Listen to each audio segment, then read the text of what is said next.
Never could keep anything.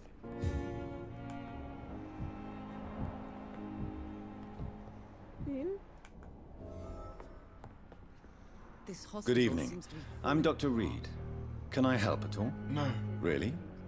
Why are you here then? I don't want to talk. My throat hurts too much. I suppose that this pain is the reason you're here. Is someone taking care of you? Yes. And no. Could you at least tell me your name, sir? Mortimer. Mortimer Goswick. Okay. Drücke R1, um den Gesundheitszustand eines Bürgers zu kontrollieren. Die Heilung eines Bürgers verbessert seine Blutqualität. Blut nicht mit dem P, außerdem verbessert sich der Gesundheitszustand deines Bezirks. Do you need any help? I'm afraid I may, sir. I don't mean to be a burden. Oder... You are not a burden, sir. Healing you is my responsibility. And you have my gratitude for that.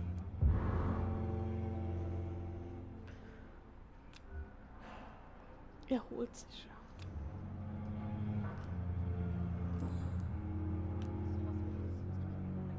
How painful is your throat, Mr. Goswick? So painful I'd rather not talk at all, Doctor. I'm sure you realize a doctor and his patient have to communicate, sir. Would it help if I gave you some paper and a pen? Not really. I see. Then maybe it's not just your throat that hurts, Mr. Goswick. Perhaps your sore throat is just the consequence of something more hurtful. Yes, maybe. But I don't want to talk or even write about it now.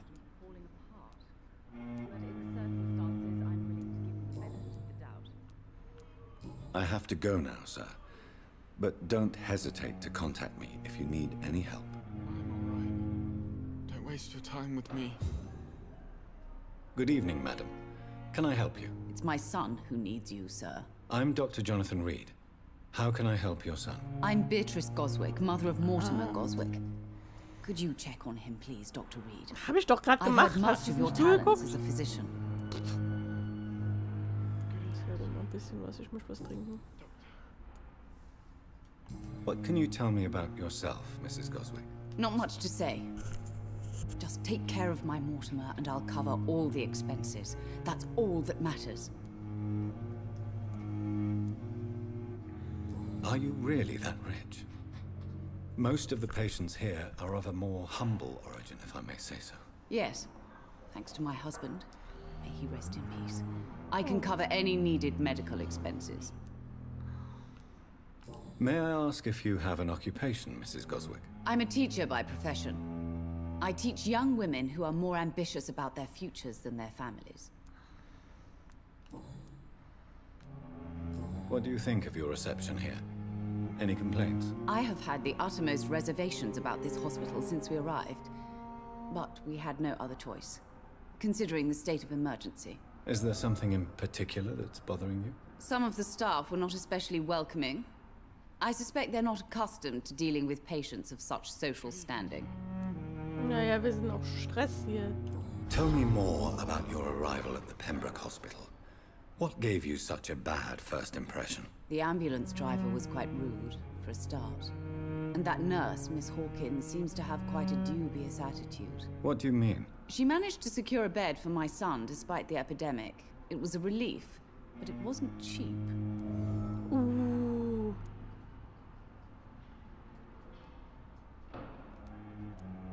She charged you for a bed? Yes, and I paid without question, considering the urgency of the situation. I share your concern, Mrs. Goswick. Be sure that I'll talk to the people involved. I don't expect compensation, Dr. Reid. But I'm aware such behavior would not be tolerated in other hospitals. Okay.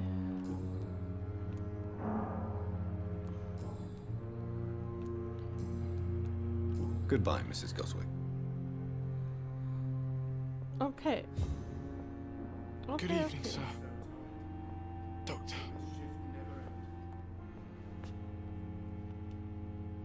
Good evening, Mr. Goswick. How are you? I'm okay.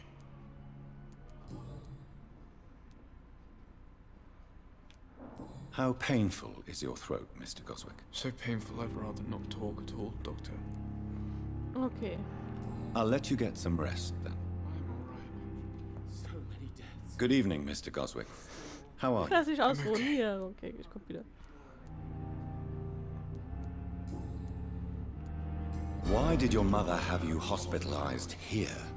She seems convinced this is a bad hospital. My mother just wants the best for me. She won't rest while I'm here. She'd go all the way to hell and back to help me.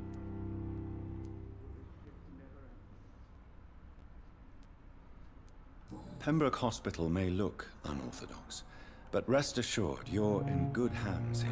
It's not me you have to convince, Dr. Reid. It's my mother. Is your mother bothering you? As your doctor, I can ask her to leave you alone if you would prefer. That's tempting, Doctor. But you have no idea what my mother is capable of.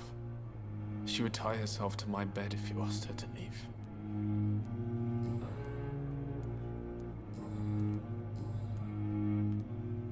Tell me about yourself, Mr. Goswick. I don't want to talk, Doctor. Würden ja fast, I have to go now, sir. But don't hesitate to contact me if you need any help. I'm alright. Don't waste your time with me.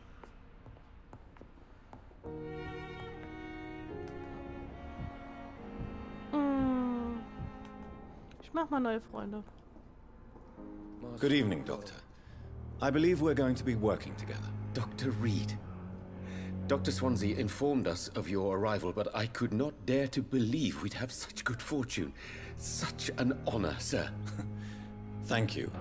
And you are? I am Thoreau Strickland, Dr. Thoreau Strickland.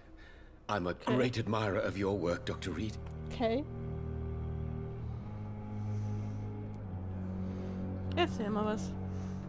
Erzähl mal was. Please, could you tell me something about yourself? I'm a great admirer of your work concerning blood transfusion, Dr. Reid.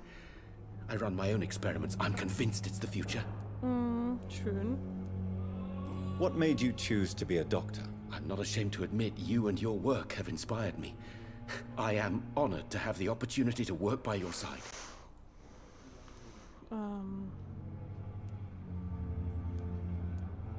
You will obtain nothing from me by flattery, my young colleague. Oh, I was not flattering you, sir. Not at all.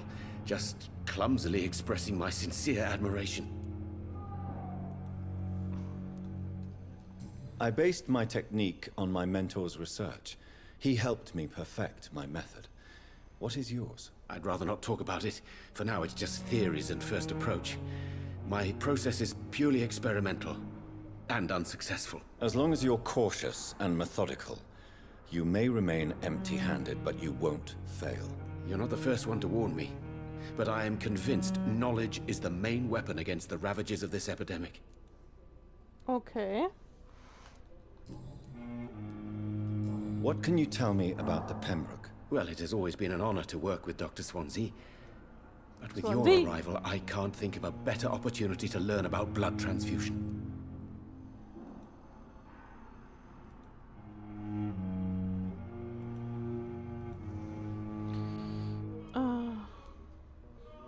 Do you need help with anything in particular? Well, yes, maybe. I'm waiting for a batch of products I ordered for my personal research, yet my supplier seems to have vanished. Do you want me to play the errand boy for you? Oh no, Dr. Reid. But if you went personally to his shop, what with your reputation and all, he wouldn't dare to refuse the products I need. I see. Well, give me the address, for I may pass by if I have time.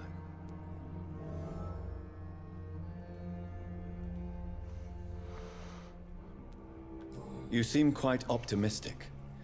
It's a rare and precious attitude in these difficult times. I'm convinced that this epidemic is a test of endurance and dedication for us men of science. Questions remain about our capacity to resolve the situation. True, true. Last summer, during the first wave of the epidemic, I used to joke with Milton about the extra work. We're not smiling now. Yep, so ist es.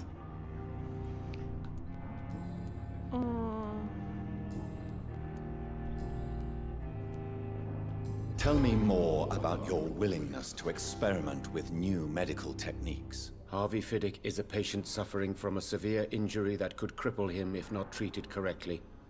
I'm convinced your blood transfusion technique could help him. What is it you really want? To save him? Or to prove your point? Fair question. I want nothing but to save my patient, Dr. Reid. Especially since I know Mr. Fiddick's story.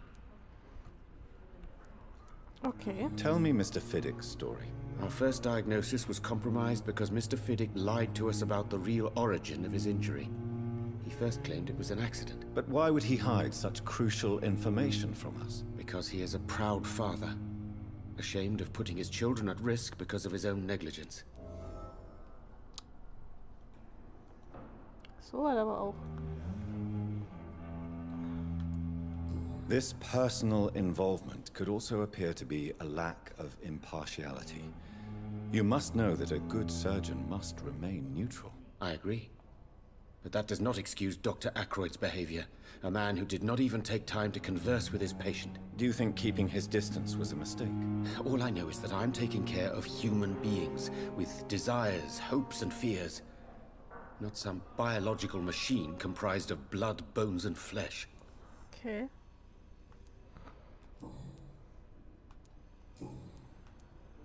Goodbye, Dr. Strickland. Doctor. You always knew the words would calm the children. As for me, But in the circumstances, what a I blundering give you idiot. the benefit of the doubt. Good evening, sir. Wie Quatsch ich hier rum. I'm Dr. Reid. May I help you? I don't know if a third opinion is needed. Your colleagues are already arguing about my condition. I see.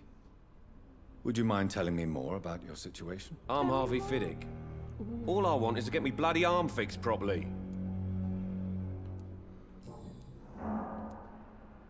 Tell me about yourself, Mr. Fiddick. I'm just a regular guy waiting to get his arm fixed, so I can return to work and to my family. I was more curious about what you were doing before being hospitalized. I'm a carpenter, and a good one too. But that means I need both arms to feed my family, Dr. Reid. Okay. Tell me about the doctors who are arguing about your case. Strickland and Ackroyd. They both want the best for me, but there's a lot of pride there. Doctors are no different from carpenters, it seems. What do you mean? I often had professional arguments with rivals on a building site. Difference is, I disagreed about wooden nails, not flesh and bones.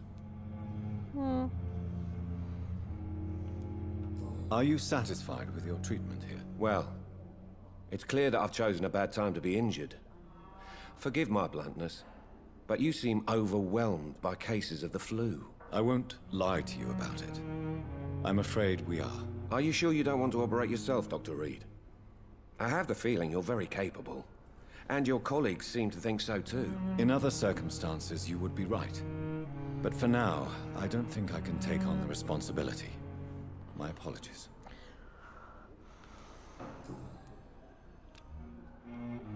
Da kann ich was machen.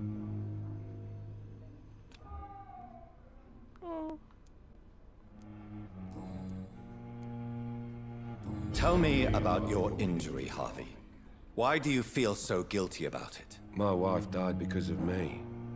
And now I may lose everything because I've been careless enough to hurt myself. What an arsehole. How could your job be responsible for your wife's death? I was working a double. She went out to bring me a hot meal and got caught in a German bomb raid. Oh. You can't hold yourself responsible for your injury, Mr. Fiddick. Unless you tried to hurt yourself. Of course I didn't hurt myself. But I can't work until my arm is fixed. My children need to eat, Doctor.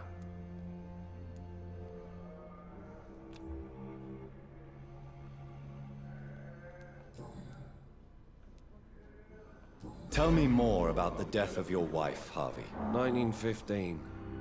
I was in the army. Building workshops for the Royal Flying Corps. Helen was happy I wasn't sent to the front. What happened? The Germans sent Zeppelins to bomb the construction site, but they missed their target. My wife was bringing my dinner when the bombs fell. I'm sorry for your loss. So many died during the bombings. I served in France and witnessed the carnage there. I would like to say that she didn't suffer. Truth is, I have no idea. I just know that I'm all that me kids have. Poor little bleeders. How are your children after losing their mother? They were smaller then. The only good thing about this is my Helen didn't bring them with her that night.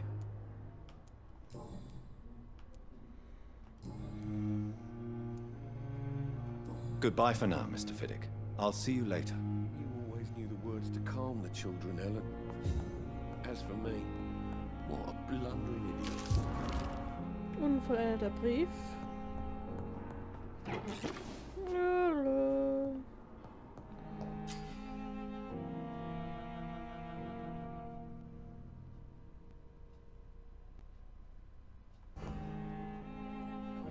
Ja, ich würde ja gerne.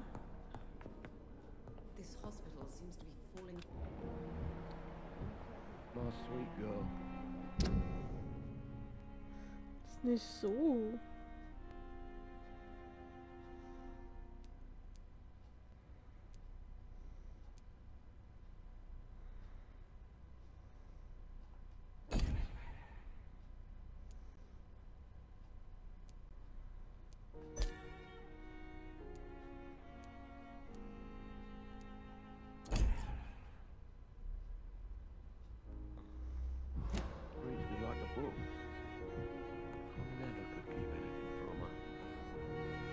Good evening, Mr. Fiddick. Good evening, Dr. Reid. Any news about my operation?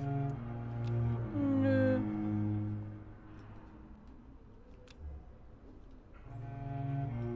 Goodbye for now, Mr. Fiddick. I'll see you later. Nur was ausprobiert. Reads me like a book. I never could keep anything from us. They lack the resources, but we have some of the most brilliant minds in London at Pembroke.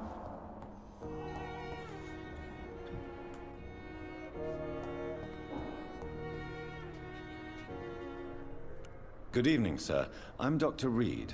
I believe we're going to be colleagues. Reid? Yes, I've been informed about your arrival. I'm Waverly. Welcome aboard, I suppose. Does my arrival inconvenience you in some way, Dr. Ackroyd? Let us just say that I don't particularly share Dr. Swansea's enthusiasm for hiring you. Das sieht What mir we an. need here are reliable professionals, not overrated dabblers. Bitte?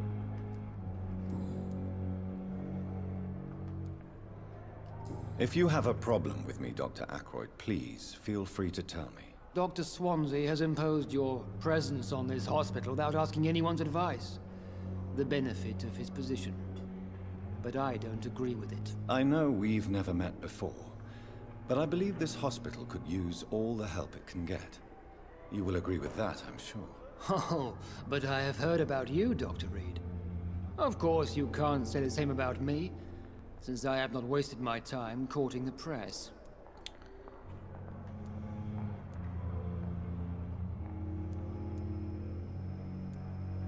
There is no need for such animosity between us. Don't you think the epidemic is already enough to deal with? That is one point we could agree on. And that is precisely why I want to be sure that you will be of help to this hospital, instead of a burden. Oh, du bist schon ein Arsch, oder? Since your tenure in this hospital is longer than mine, perhaps you can tell me more about this place. Let's just say I'm tired of the carelessness around me. I have always respected the skills of Dr. Swansea, but over time his enthusiasm has become displaced. Carelessness? Exactly what are you talking about? We're here to save lives. The people who trust us are not volunteering for experimentation. They're here to be healed. I don't intend to run any radical experiments, Doctor. Even if I, as any good practitioner should, express an interest in pushing the boundaries of medical research. Modern medical methods were created through audacity and ego. But there are rules in our line of work, and they're here to protect our patients. Okay. Tell me, Waverly, what do you think of Dr. Strickland's enthusiasm for his experimental research? Strickland is playing with his patients' lives for pride and glory. Now that, sir, is unethical. Are you thinking about something in particular? Harvey Fiddick needs delicate surgery. I believe we should stick to the usual procedure, but my young colleague obviously disagrees. And are you not afraid that your rivalry with Strickland may be blinding you? Rivalry? I guess you could call it that. But I will never be childish enough to let my personal feelings affect my judgment. Why do you wish to lead this surgery? I strongly believe that Mr. Fiddick should not be butchered to test an unproven procedure.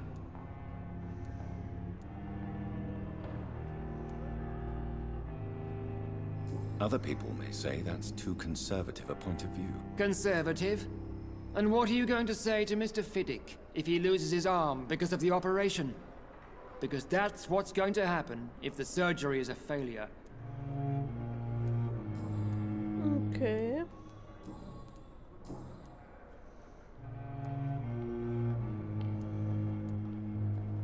I don't know what you've heard about me, but I have already proved my value as a practitioner. I don't question your skills, Dr. Reid, but your motive.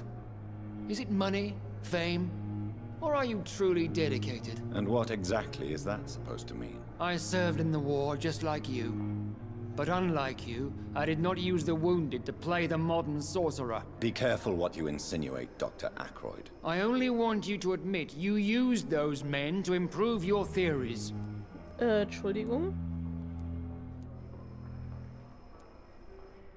It is ridiculous. My blood transfusion technique saved many lives, and you know it. You see? That is exactly what I hate about people like you. You avoid this kind of accusation instead of facing reality. It seems you have bad memories of your military service. I refuse to see this industrial slaughter as scientific progress. War only reveals the worst in men. We can at least agree on something, Dr. Ackroyd. Thank you for your time. We'll talk later. Naja, hoffentlich nett.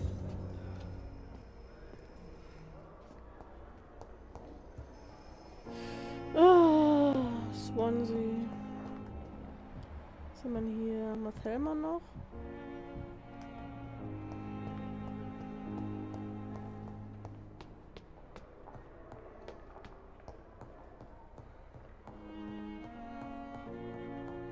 Die Messenrevisieren muss ich irgendwann nochmal probieren. Aber ich will es halt nicht im Krankenhaus machen. Please, Jonathan, come in. Okay.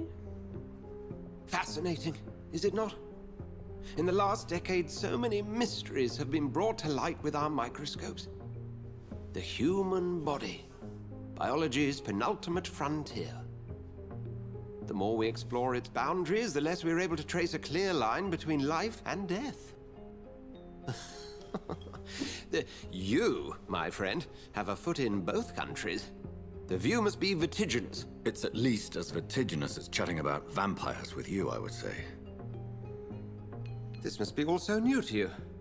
This area of town, the hospital, a brand new life. How stimulating it must be. I wish I could share your enthusiasm, Dr. Swansea. But my condition defies scientific categorization.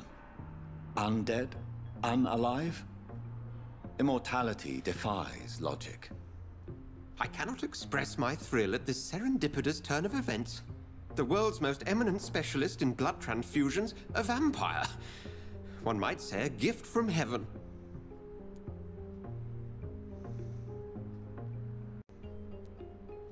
I'm a dead man. I was murdered. Now I'm a murderer. Tell me how this is a gift. Forgive me. I've been an admirer of your work for a long time, and now you are so much more than a brilliant physician. And please, call me Edgar. Oh.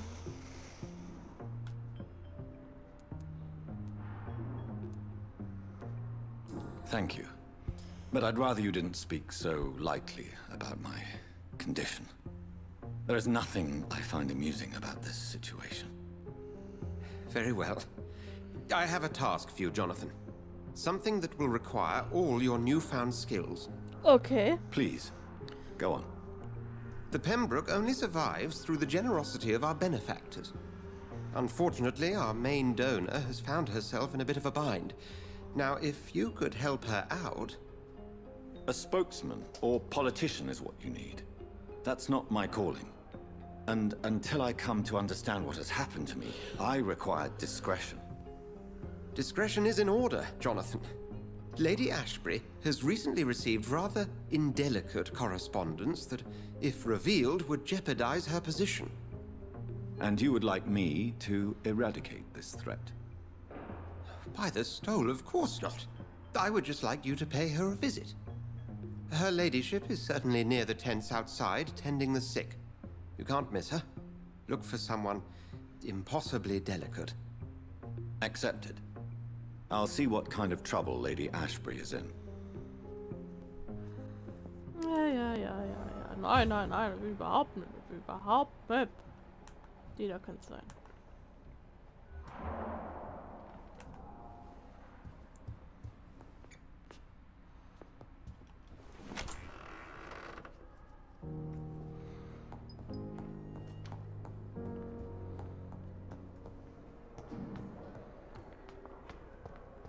Also draußen, hat er gesagt.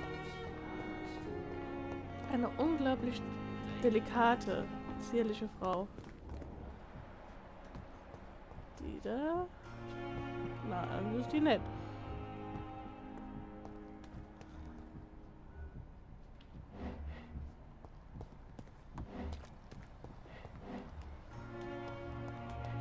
Oh.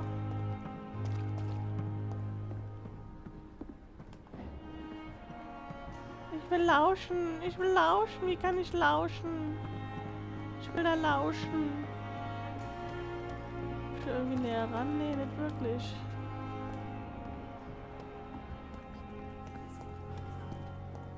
We must prove what we are capable of. It is now or never. Safer made than anywhere else in the East. Ja, die muss ich auch noch, mit der muss ich auch noch quatschen.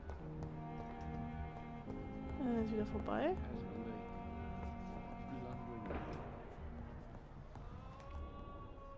Ach, fuck.